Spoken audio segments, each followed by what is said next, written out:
am Mary Nichols, Chair of the California Resources Board, and I'm honored to be here to support EPA's proposed Clean Power Plan, which we believe will unlock state innovation across the country to protect our people and grow our economies.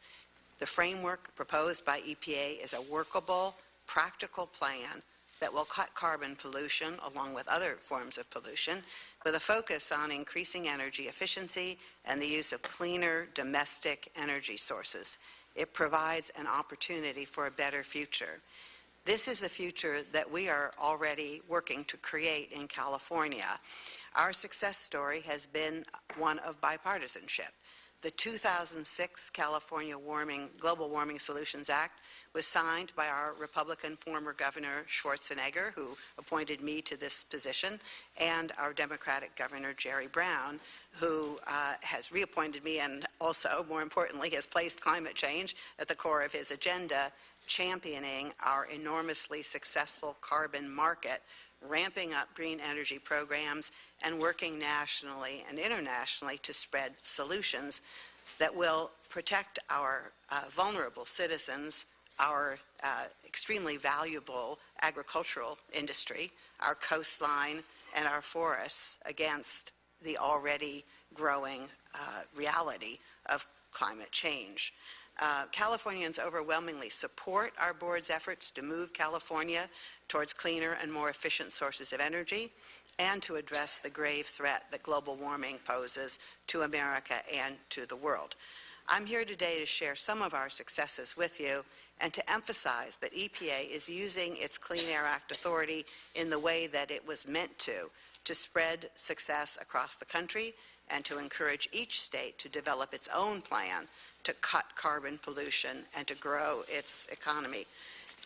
And I'm going to skip some of what's in the prepared testimony because I really want to focus on the fact that we believe that working together, not just as an environmental agency, but under the direction of our governor, with the Public Utilities Commission and our Energy Commission, as well as the independent system operator that controls the transmission wires, we can deliver not only a more resilient energy system, but we can also meet and even exceed the targets that EPA has set.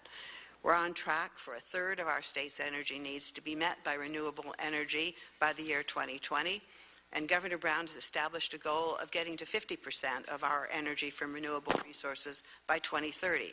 Our carbon-wide carbon intensity has already fallen by nearly 5% since 2009, and it will keep falling. Now, that's not only due to electrical power plants, it's also due to cleaner fuels and cleaner vehicles, which are an integral part of our plan. The power plan, the EPA power plan is only one piece of the overall President's climate plan, but it is an important one.